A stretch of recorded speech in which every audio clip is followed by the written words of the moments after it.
know it's Cars Keys. Let's get it started up. Give me the car keys. Lakeshore Drive. Blog boys drive away with our takes like car thieves. Break down, we study tape and thrive. Analytical preparation, that's what cause is given. Cars don't discriminate, teaching the men and women. Each and every week, there's nerd to get your focus. Never manipulating stats, lore, cars no hocus pocus. Cars keys, they never lost. Checking source, never gonna find a better scouting report. Cars going live with the smartest man, my bestie. Deciphering holes on the defense like Getsy. New show, uniforms, orange with the dark seat. Tape never lies, patrons, this is Cars You know Keys. it's Cars Keys. Let's get it started up. Give me the car keys.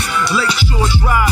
Blog boys drive away with our takes like car thieves. Break down, we study tape and thrive. We gotta break down tape like detectives. No hot takes, just real football perspectives. The Bears nerd dropping science on his terms. TTNL giving Bears press like a perm. Other network is off with the heads. Stats plus film equals football cred. Analysis like data Ted tries to shred. McCaskey's letting me cake, we keep the 100 crew fed. Cars keys, let's get it started up. Give me the car keys. Lakeshore Drive. Blog boys drive away with our takes like car thieves. Break down, we study tape and thrive. Lord Hines in his car, fill up a goblin. Lord Hines in his car, fill up a goblin.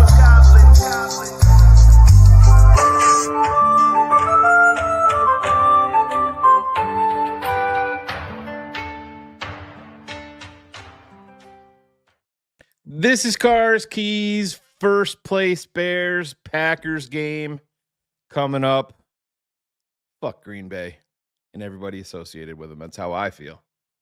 Let's get into it. I'm going to go grab my guy, see if he's ready to go, and give you guys some keys.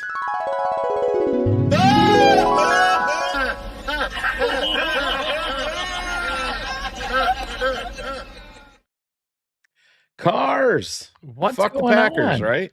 That's how we roll here.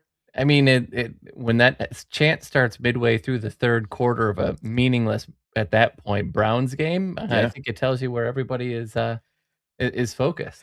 Yeah, I don't want to get into the stadium nonsense. Not at all. I don't care. I hated that they, used this week in this forum to. Well, you heard why though, right? What did they? The Tribune was about to release an article that was talking about that the Bears were in these conversations. So the main reason that came out was simply just to get ahead of the Trib. Yeah. So, but it is what it is. Like I said, I honestly, at this point, I don't give two shits about the stadium. I'm focused on this season. I'm laser focused on Green Bay and these guys going out. I know we got the unfortunate news today of Roma Dunze and Luther Burden being out. Those are, I'm not surprised by Rhino. Phil called his shot that he expected Rome to play. I was on the other end of the spectrum on that. I did not expect to see Rome. I did hold out and reserve hope that Luther would be out there. Yeah. But, sometimes they have to save the players from themselves, and especially, when they're so young. I'm assuming that's probably what went on here. But, you and I just chatted there for a couple of minutes pre-show before I almost choked on a bottle of water. That, I think that this has the propensity to be the Colston Loveland game. I think you sort of expect that. I thought what was fascinating last week while at the Browns game was when they announced starting lineups, they announced both running backs, both tight ends, and DJ Moore. And you saw a lot of success coming out of that 12-13 look. Yep. And this is going crazy over here. I don't know what StreamYard's got going on tonight. Jesus. But it's what I expect to see us a lot in. Without Devonta, without Wyatt there, without Parsons there, you're not really concerned about the pass rush. I like their Edgerrin Cooper, I think, is one of the linebackers. I think is good, but when you don't have the threat of that sort of pass threat, I feel like he's the guy. And you kind of saw that last week when there needed to be a big play. Oftentimes it was Loveland that was the one that was doing it. And to be sitting, we were talking before the game, to be sitting here at 498 yards, Yeah. especially with how little we used him the first couple. Supposedly he's our leading receiver since week 6 or week 8. Like, it does feel like he's totally on the trust, and they're ready to go. Yeah, I hear you. And it's I know at one point this off season we'll look back and we're obviously not there, but I remember you having the breakdown for tight ends specifically, and how it really takes these guys really into year 3 to start to figure it out. And I said, you see the ascension of where Colston Loveland is now versus where he was in weeks, 1 through 4. Yeah. And it's a testament to Jim Dre. It's a testament to Colston Loveland, Ben Johnson, the offense, because it's not just the receiving portion of it, Cars. I mean, you saw him put Myles Garrett on his ass on that viral clip that was going around, and it was more than once, and it's not just it didn't just happen in the Cleveland game, where he's such a well-rounded tight end at 21 years old. The scary thing is you don't know what that ceiling is. And it's just scary from an opposing defense standpoint. Like, if this is the worst that we get of him and Luther Burden, like, Jesus Christ. It was, I remember texting you at first at halftime from the game, and I'm like, right now, Burden, Loveland, and Monangai have more yards individually than the entire Browns offense. And how often have we said that about one rookie, let alone exactly three in a game? You and I talked about it pre-show. I brought it up last night. Swift is 68 yards or 64 yards away from 1,000. Monangai, I think it's unlikely, but he's like 300 and something away from 1,000. So I mean, if he went off a couple of weeks in a row, it's not that out of reach. One big game, right? One like he did against Cincy. But if I would have told you at the beginning of the season that the Bears would have 2,000-yard rushers, I'm not sure. There's, especially with the situation. Listen, we were all Monangai fans. Nobody expected this out of him. Oh, and we need to give DeAndre Swift. Oh yeah. A lot of celebration, because if you remember early, there were a lot of folks that were like, so when we cut him this offseason, and the man is 11th in the league in rushing, and that is missing a game and often splitting a lot more carries that you necessarily wouldn't in these other places. And with the start, 4.9 and 4.7 out of your running backs as a yards per carry is insane. And so, you're sitting there looking at it. It's night and day. And I will say, Alex, this Monangai definitely has. Oh yeah. You gave Jim Dre a lot of credit. Yeah. Eric Bieniemy. Yeah. He's found something. Look, Swift is still a guy, he's an above average running back. He's not all world, top of the line. But Bieniemy has helped him find another gear this year, or a different gear. Totally agree. Year. And that's phenomenal. Yeah. And I mean, Cars, we can go back to some of the clips in OTAs where you yelling at Monangai that he's an old man. Yeah. You're running around like an old man. And this is, and I know Phil takes a lot of flack with some of his, finer points in coaching of expectations and stuff. But when he talks about maniacal, it's not, ripping the TVs off the wall and breaking chalkboards. It's shit like that to motivate a 7th round pick. Listen, you were a draft pick. I don't really give a shit who you are. Just because you were a draft pick doesn't mean that you made this team. You're out here running around like an old fucking man, and I'm going to address you in front of your position group. Yep. Those things matter. Much like with DeAndre Swift. DeAndre Swift, when he was in Philadelphia his last year, he had a very nice year. But he also lost a ton of touchdowns where he drove them down to inside the 5 or down to the goal line. They pulled him out for the tush push. And those are the type of things. Now, he saw to the point where Monungai was getting in there. Monungai started to poach a few of those and get the hard carries, and that lit a fire under his ass. DeAndre Swift to me looks like the DeAndre Swift at Georgia. Yes, that got him drafted. And that's what's that one run. What was it? 17, the 17-yard run where he broke a couple of tackles and ended up scoring his second touchdown on that. And this is the thing. If you go back and watch that, you focus in on Myles Garrett. He thought the play was over. Oh, 1,000,000%. Yeah. But that's the thing. And this is what you need from this team moving forward. And more importantly, this is what we need from this team on Saturday.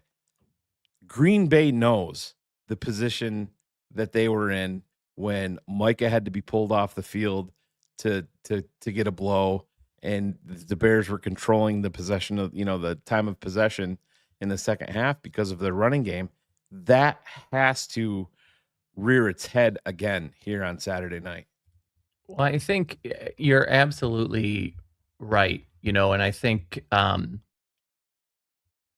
I think what's fascinating about that is you talk about that season in Philly that everybody uses.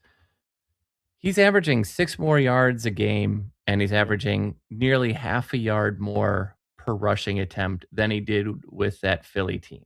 And that Philly team was loaded and experienced and had one, as we all know, this incredible offensive line. And everyone's like, that's the ceiling. That's the ceiling. No, that's a false ceiling. And he's got another way to go. Right. It's a lot of fun to watch. And I think when you looked at what happened to Denver shortly after Micah went out, and the drives that they were able to put together and time control, you're talking like 70 and 60 and 60-yard drives to go score points.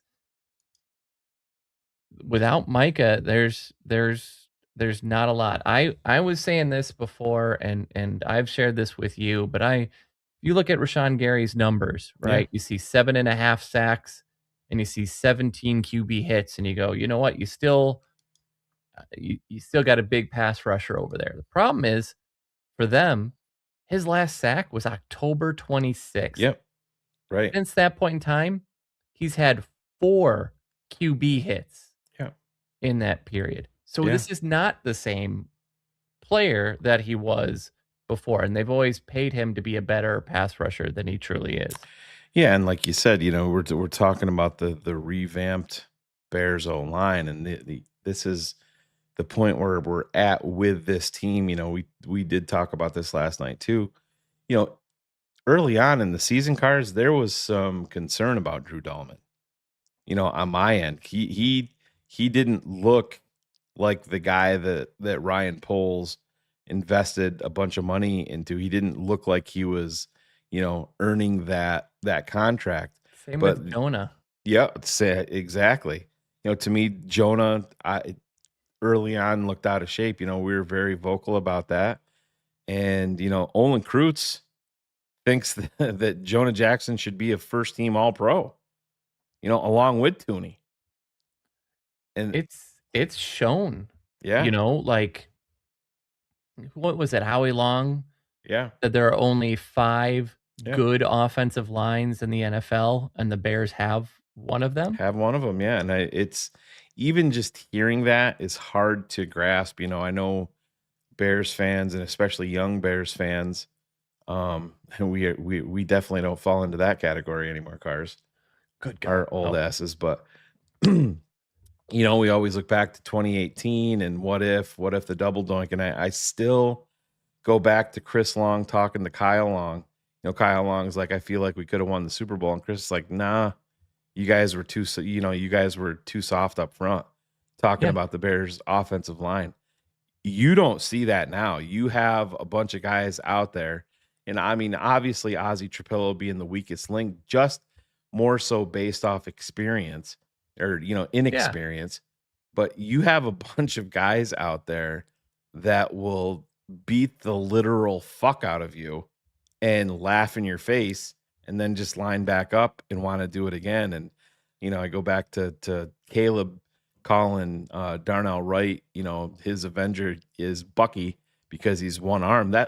Think about, he's doing that. He's having the best season of his career.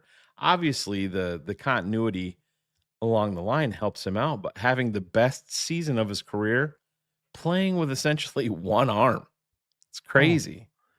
And you nailed it too, because watching the Browns game live, I spent a lot of time watching Ozzy because that was a good matchup. And look, Miles got the best of him, but he's gotten the best of everybody. Yeah. But by and large, that was one of the least impactful 2-sack games that you will ever have, especially because one of them, it was a long time, slow developing play that really caused it. So if he's your not great player, but he's clearly ascending. Yeah. Like, it just everything feels different in a way that is so positive. It does. In Cars, you know how it is. We've been doing this long enough, and the way that this is in the NFL, Ozzie Trapillo at this time last year was preparing, essentially for the NFL draft.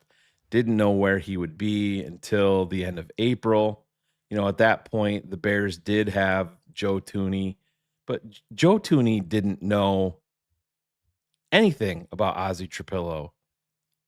Same with Drew Dahlman, same with Jonah Jackson. Now these guys are to the point where they're building the rapport. And you think about what this, and I hate to talk about the offseason because we have so many critical games ahead of us, but you think about how critical this offseason is for Ozzie Trapillo to be able to focus in on his negatives and improve those. Yep. All the while having a teammate like Joe Thuney, who is, in my book, a Hall of Famer any way you want to fucking slice it, and has been worth every penny and more. You tell me a better offseason acquisition than Joe Thuney for your return on investment and what you invested in to bring him here. A 4th round pick. What did you have to do for Jonah? 6th rounder. Yeah. And he got a free agent in Dahlman. So overall, this is not to take away Thuney, because the pecking order for me is it's Thuney, Jonah, and then Dahlman. Yeah. And the fact that you can sometimes argue where those fall because of the way early Thuney was clearly head and shoulders, and then you Jonah is these last several weeks is neck and neck there. And then you're seeing the way that how they are moving Dahlman and using his mobility to kind of almost pull him and put him in front of folks. The flexibility of that line and the things that they can get them to do.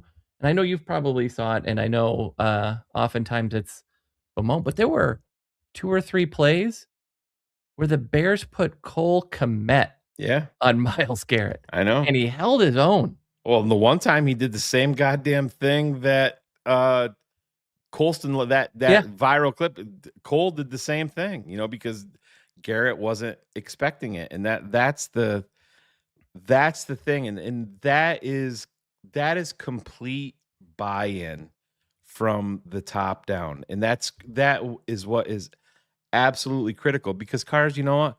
Cole Kmet last year was not doing that. Nobody on this team No. was, because nobody was bought in. Nobody, everybody. Well, I think I texted this to you and Ryan at the game. I thought what was really interesting being in that stadium from a fan perspective is the expectation change. Yep. When we would go in, even when we were there last year or the year prior, right? You expect to get let down. Yep. You All day. expect that fall. And the fans 1,000,000% don't. You know, like when we went for it on 4th down at midfield and didn't get it, and Cleveland went and got their only 3 points of the game. Yep. In a normal situation, the whole stadium's like, "Here we go again." Right. And the fans feel it because the players feel it. Oh, They're yeah. like, 100%. and it's not just Caleb. Like when Monangai was coming out of the tunnel because they announced him as a starter and he turned around and was jawing with the fans, Yep. place went nuts. Yeah. And so It's about fucking time. and you're getting to the point where like you're starting to see Loveland jerseys and Burden jerseys and guys. You and I have talked for years about this. You go to a Bears game, and what do you normally see? And it's Urlacher, 34. Brad Maynard, Yeah. Peyton, Hampton, all these guys. Yep. And now you're seeing a lot of 18s. You're seeing, a lot of 2s. You're seeing all these different numbers across. And it's like, this is now. This is damn right here. Yeah. And, this offensive line, guess what? They're all here next year. Cole Kmet, he's here next year. Yep. Colson Loveland, he's here. So, like, this is year 1. And with it was so cold and the wind was impactful. They were saying at different points of like, it's a 7 to 10 yard wind difference. Right. And our quarterback goes out and throws for how many yards, including one of my favorite touchdowns that I will ever see. 242. Like, it's just wild. It's just so wild. It is, and I'm glad you brought up the here we go, because it's so easy to fall into that trap, Cars, because Phil and I talked about this last night. There was a time as a Chicago Bears fan that if there was a false start on 1st down, the fucking drive was over. Oh. Now you're seeing if there's one on 3rd down and it moves it to 3rd and 15, they're making plays to get out of it. And that's rare. How many times have we seen it where we've been in the red zone? Yeah. And then we get a 5-yard penalty. And I go, all right, we still got a chance. And then we get a hold. And then, like there have been games in our past where it's been like 3rd and 30 and we are out of field goal range because of all these ridiculous penalties. Right. Yeah. And it's very Chicago Bear like. And if I'm going to take any positive out of Rome and Luther Burden being out, it's in my belief in Ben Johnson and in this offense and in the quarterback to make plays to a Ja'Day Walker. And I probably wouldn't underestimate a guy like Maurice Alexander being activated, because he's a guy that's been in this offense with Ben Johnson for a couple of years now. If you've seen Duvernay, making plays on big down, like he had the one real big downs. He had the one where he came back and they ended up taking the penalty. Cars, he might do that. Devin Duvernay might come back to the ball better than anybody on this Bears roster. Dead serious. Insane. Yeah. Insane. And it's really weird when you walk into this time and time again and you're just like, we have the best offensive line on the field. Yeah. And with Zach Tom out, you were going to be able to say that clearly. Even with Zach Tom in, we would do that, but it's going to be even more clear. But then you take it the next step further. When the quarterback is on the field, he's the best quarterback on the field. Yep. And then you take it that last step I would take our coaching staff from Ben, maybe to everybody but special teams. But I would take our staff over every team that we are coaching against as well. When do we hit for that sort of triple crown? You don't ever in our lifetimes, Cars. That's what I'm saying. I mean, yeah, you're talking when we were little because listen, and I people will probably get pissed off with me saying this and whatever. I've pissed lots of people off before, so put it in the comments. Lovie Smith over our life, you know what I mean? I was around for Ditka, but obviously we were very, very young. But Lovie Smith's teams were wildly inconsistent, and it was always the same thing. It was always never being able to settle on an offensive coordinator to figure out the offense, or you might have a good year and then it would regress the next year. Or if your defense had one key injury to Brian Urlacher, your season was fucking over because of one guy. Or you look at the first Trestman year when you finally had an offense. Yeah, your defense was horrific. And to be fair, from a talent perspective, in many different ways, from like the line, our defense is not much better than that team. But what we are doing is forcing turnovers that makes those things happen. And we're not doing the Mel Tucker and being like, we'll let you pick us apart. We're going to be aggressive, and you know what? If we're going to make a mistake, we're going to go. And even that, like, my biggest concern, and I'm fairly confident you're going to feel the same way, is the defense and the big plays that they give up. And that's what cost us against Green Bay more than anything. Cars, this is the thing, and I understand the Micah factor and him being out. This game is going to be won or lost by what our defense does all fucking day. It's going to you give up these big fucking plays. It's gonna be hard, because then it's gonna put all the pressure back onto that offense to have to score. They have to have the ability to limit, and we'll see what happens with Christian Watson. I'm not shocked that he's been out there and they have him as limited, and I'm not going to be shocked if they have him active for the game and maybe, potentially 5-10 plays. Use him as a decoy. You know what I mean? Just because of the speed element. Just get out there, run in, because he's got fuck you speed that you have to honor it. Yep. You know what I mean? And that's the thing. And right now, to this date, that is what Tyreek Stevenson, that is what Nashawn Wright, that's what Jalen Johnson, that's what Jaquan Brisker, that's what these guys struggle with. It's because they've been playing a lot of speed. Yeah, one deep safety, and that's on Byard, and we're gonna have to play more two deep. It's just, you cannot let these big plays hit you over and over again. You can't. And I think, I think when you play a team as bad as Cleveland, and if I could just diatribe for a minute, when we went up 14-0, the Browns sort of quit. Sure. I mean, I don't know if you saw this Tevin Jenkins guy. He went out injured, and others. But you started to see the Bears do things to build confidence. Austin Booker, it wasn't, Montez Sweat did not have a bad game, but it's like Austin Booker took a step, and DeMarco Jackson has been an absolute revelation at the position that he's played.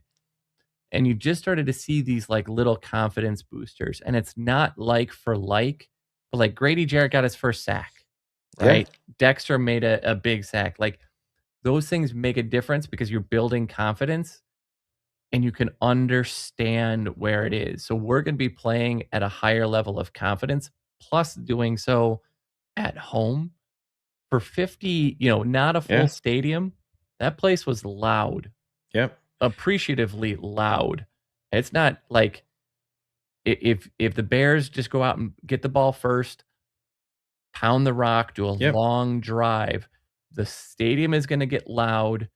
Jordan Love's going to get nervous. The key is going to be we need 2 or more turnovers to win this game. Yep. No, I agree. And the fans need to realize it still to this day drives me nuts. And Caleb did it on Sunday. They're out there on offense and the crowd's just getting louder and louder and louder. And he's like, what the fuck? That, we're on offense. We need to hear it. But that's the thing. I said last night, I don't want to see anybody sitting during this game. Seriously. People weren't sitting until halftime. Yep. Against the Browns. Like the guy behind us was complaining, like, what is this, your first football game? And everyone's like, no, it's cold and I want to get into this. Yeah. And you looked around the stadium and it was standing room for the longest time. And everybody just got in, and it's kind of like falling off a bike. Yeah. Or, not having ridden a bike for a while. And they're like, the Bears are good. And you look around, there aren't many. Well, no, there are. I mean, but if this was last year and it was that cold, that fan base isn't showing up like that. Oh, no. I agree. And, I think I think Jaquan Brisker is going to be a critical factor in this game, because when Jaquan is locked in and bought in and playing smart fundamental football, he can be an impactful player. We just haven't seen anywhere near enough of that. He loves all the bullshit that doesn't matter, after the play on a, 3rd and 20 stop, doing all of, like I said, all of that bullshit. But I think he's going to be a key factor, and Montez Sweat needs to show up and put Jordan Love on his ass a couple of times, because Cars, listen, you can say all you want. I know that we love offense. We love the running game. There's nothing that can ignite a fucking crowd in a football team than a big fucking sack on, a critical down. And it can ignite the entire fucking stadium. And this is why you paid Montez Sweat. Jordan Love makes more plays off his back foot than any other quarterback. And that's a testament to him, because it's not a fluke, because he does it so often and he's pinpoint with it.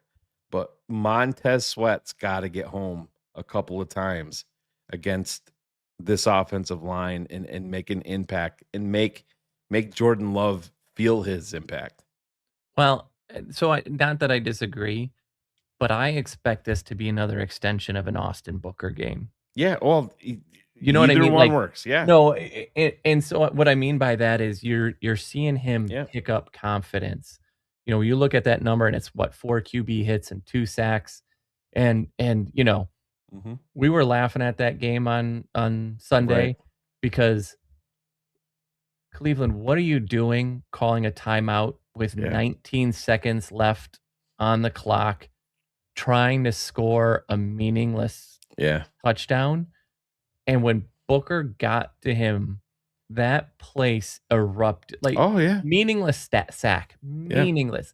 But in that game, in that moment, it mattered. It mattered. And if he gets one of those, you start feeling that the sense of that you just early success, little bits of confidence, it just builds. And if you go score 3 and then they go 3 and out, or you go score 7 and they go 3 and out, and you drive again, that stadium feeds.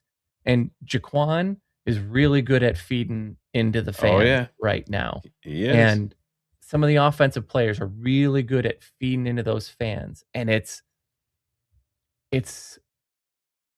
God, it was just fun. I just keep going back to the tailgate game last year, and we spent more than half the fourth quarter inside. Like, this is terrible. Yeah, it was just, you were so nauseated by the entire process, because you and I were stuck in traffic after the game, and we just kept on repeating, like, dude, they gotta fire this dude, right? They have to, right? It was repeatable, and for me, so we went with another couple, so it was 2 wives, and I'm like, Steph, how you doing? She's like, this is really fun, and the other wife was like, yeah, like, really, really a fun game, and it's like they're scoring points. Yeah.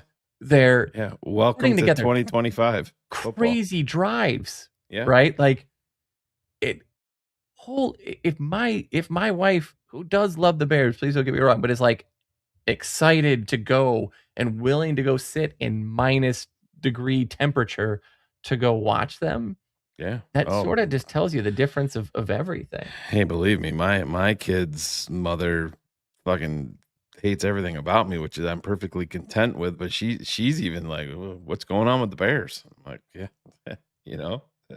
And I thought it's crazy. And you said it, I think before too, is when we came out of that Green Bay game, minus the Bukowskis, which none of us should ever interact with because remember, even Packers fans and former players hate Bukowski. Yeah. But when you came out of that, what's been the biggest refrain from most of them? This is not the same old Bear. Yeah. Tauscher said it with Sylvie. Yeah. He's like, when we interviewed you for the first game, Green Bay Chicago game, you could see some Bears fans, and he was referring to Sylvie also, kind of like playing it safe and kind of putting up your guard a little bit. He goes, now you're coming in here, and there's a whole new confidence, when we're talking. And Cars, listen, can the Bears lose this game? 100%. They can lose it. I've never felt better, and I'm not guaranteeing victory or anything. I've never felt more excited and better going into a Green Bay game that mattered. And listen, they've been few and far between, but this entire process feels different to me. Like, I understand the 2018 team was a very good team. I'm taking this team over it all fucking day long and twice on Sunday. And the main reasons I'm doing it, I understand the defense was special that year. There's 3 main reasons why I'm doing it, and none of them have to do with defense. It's Ben Johnson, it's Caleb Williams, and it's our offensive line. And those are what pushed this team up above the 2018 team for me all fucking day long. And I understand Khalil Mack and Akeem Hicks. If you put Akeem Hicks on that's this exactly defense, what you need. It's game over, right? Yeah. That's why you make your Joe Tooney trade again this offseason and get Chris Jones out of Kansas City for their rebuild. I mean, you do something. But I'm with you. And if I go back to 2010 and that NFC Championship game, because of Lovey and the way that we had, the last year that they won the Super Bowl, and Lovey made the mistake of the last game of the year, sitting all those players when we played Green Bay so that they could win and eke into the playoffs and then end up winning it all. When it came to 2010, there was zero confidence. Right.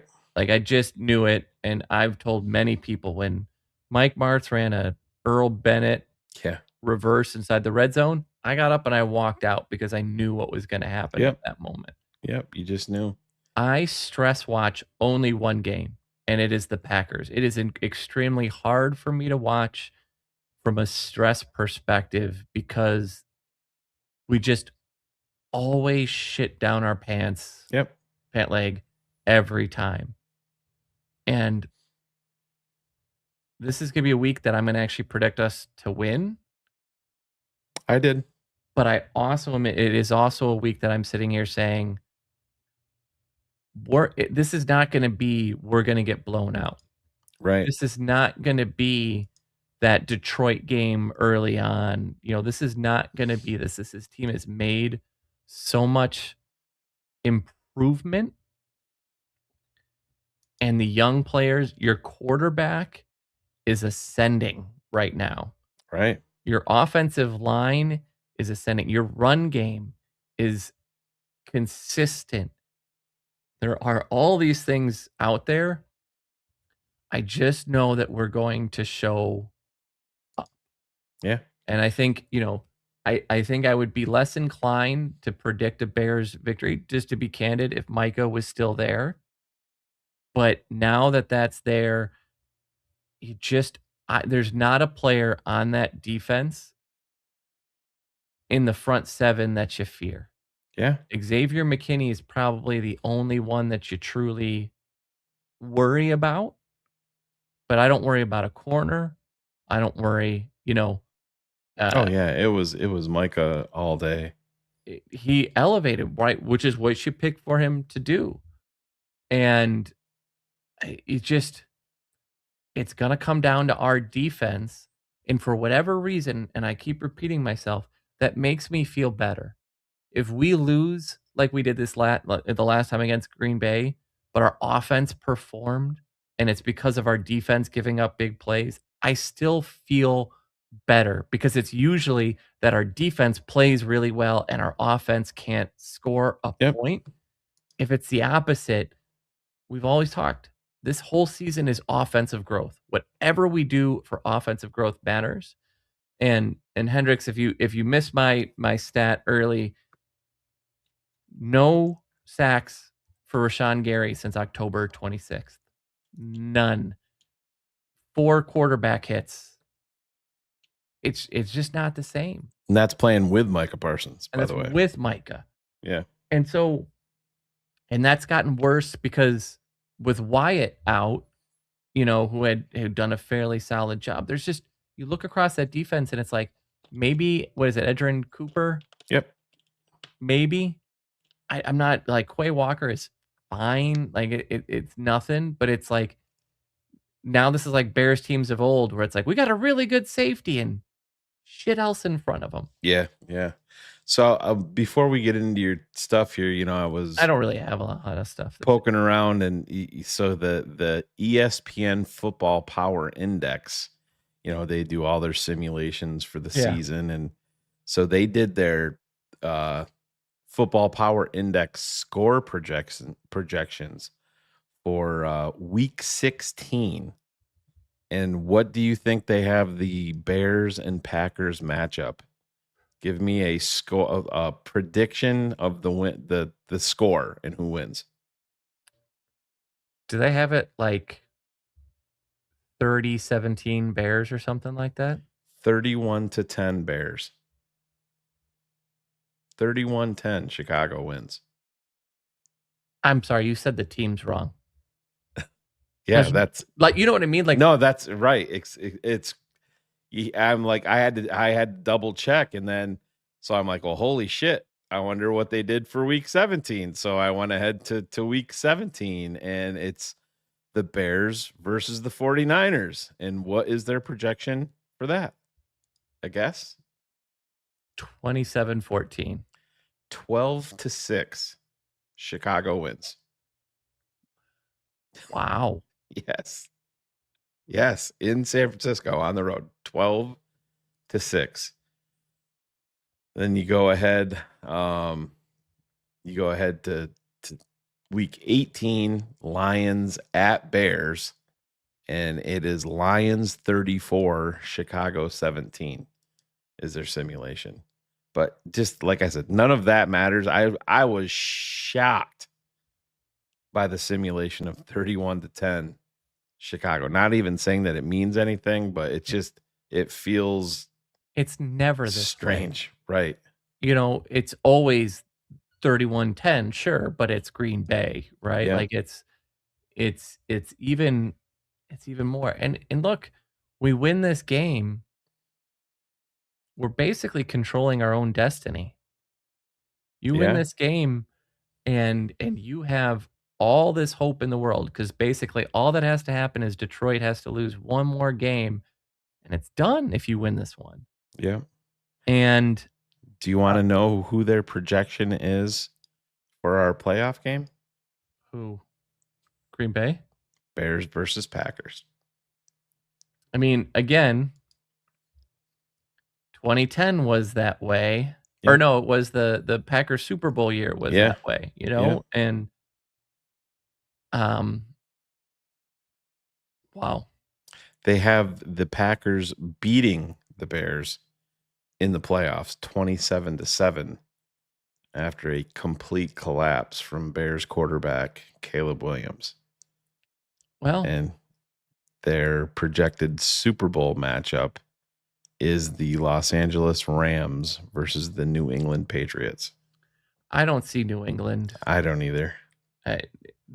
They've had such a weak. I mean, when you look at strength of schedule, Yeah. it's by far the easiest in the NFL. Yeah, if you're gonna shit on Chicago's, you better be shitting on New England's. But I think New England's strength of schedule is 374. which is the second easiest since like 1973 Yes. or something like that. Yeah, And you remember with ours, our strength of schedule is going to be going up because we're playing sure 3 consecutive winning teams, but ours is at 447. Yeah. The only team that is lower than us in playoff is the Denver Broncos. Yep. Interesting. Well, so what do you have for us, Cars? So the biggest thing that I have is when you look at it is Josh Jacobs really started the year slow. Had a lot of 10-yard runs, but over the last 3 or 4 weeks, including the game against us, you've seen Josh Jacobs bust more 20-plus yard runs than he has. With him injured, I think that makes a big deal. But you've really, if you stop Josh Jacobs, you stop Jordan Love. And we've seen this as a recipe. Oh, yeah. You take out Josh Jacobs and it's Aaron Jones.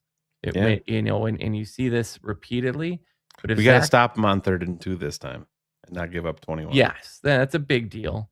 But like with Zach Tom out, and by the way, his backfill is injured with a neck. He's got a neck injury. And the way that Watson is hurt, Dontavian Wicks is hurt. Like a lot of their team, even if they're in, their list is going to look really similar to kind of like that Cleveland list from last week. Right. You just, as much as I'm concerned about Christian Watson, if you stop Josh Jacobs, you win this football game. And that's really the big thing. And I think I said before, you need 2 turnovers. Yeah, and that would be obviously massive, and I mean even bigger to put points on the board with one, for sure. I mean, it was feeling that way.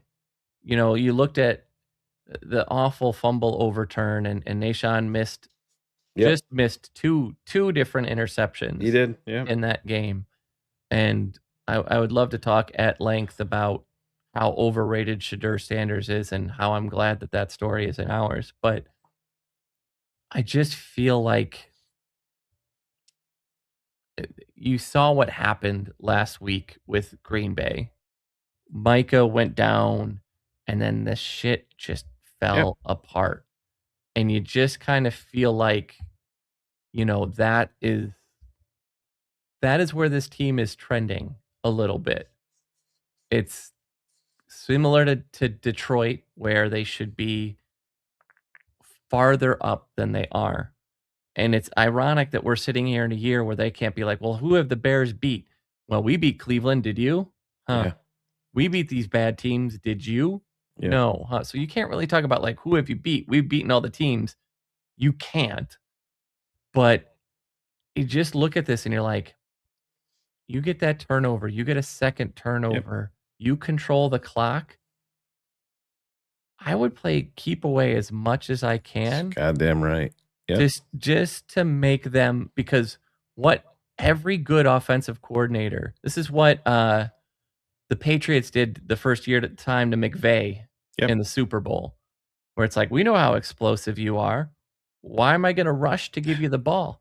Exactly. Yeah. So let's just grind it out and keep it away from you. Yeah. Yeah. And that's the thing. It's, Ben's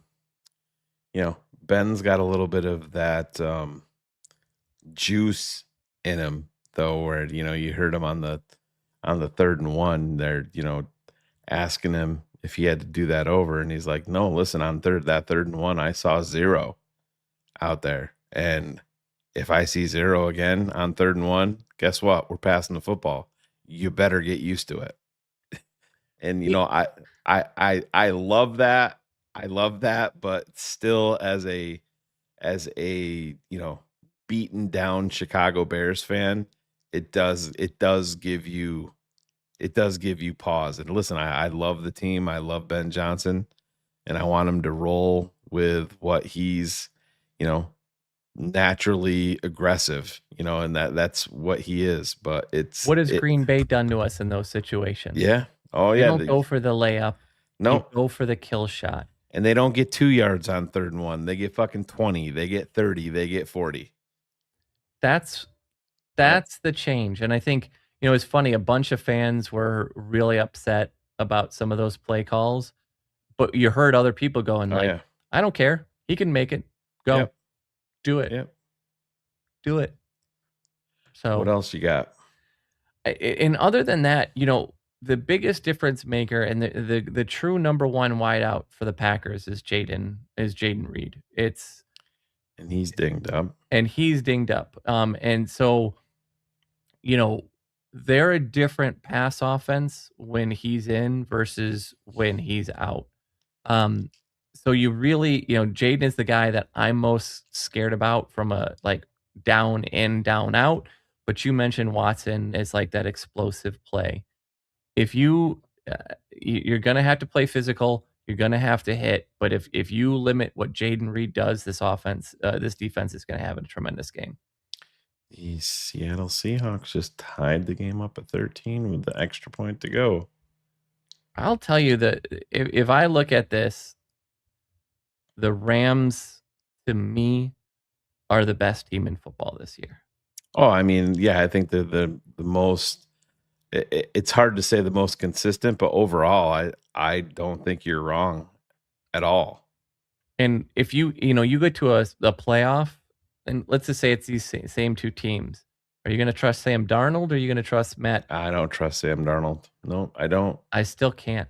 There's still as great as a year, and I think it's a great story. Remember when he came out, his biggest flag was turnovers? Yep. What's his still biggest flag? Yep, turnovers. Yeah, you go back to what you're most comfortable with, and that's kind of where he is. But again, here I am talking the off season, and you look at and I know they said that there's no chance, but you never know. Quarterbacks can dictate everything. I'm going to be interested to see what happens in Cincy with Joe Burrow, and it just some of the comments that he's making, are kind of give you pause. But I said, boy, I would hate to see him end up in mini. Oh yeah, I would not love that. Well, I think what's tough and his dead cap number is $56 million. Yeah. If he's going to get traded, I don't think it's going to be this offseason. I think it would be next. One more.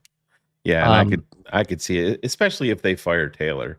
Yeah. And let him essentially, choose but you who just he wants. won and got your 2 wideouts paid. Mm-hmm. And part of the reason you have to kind of take some of that blame is you're paying you in 2.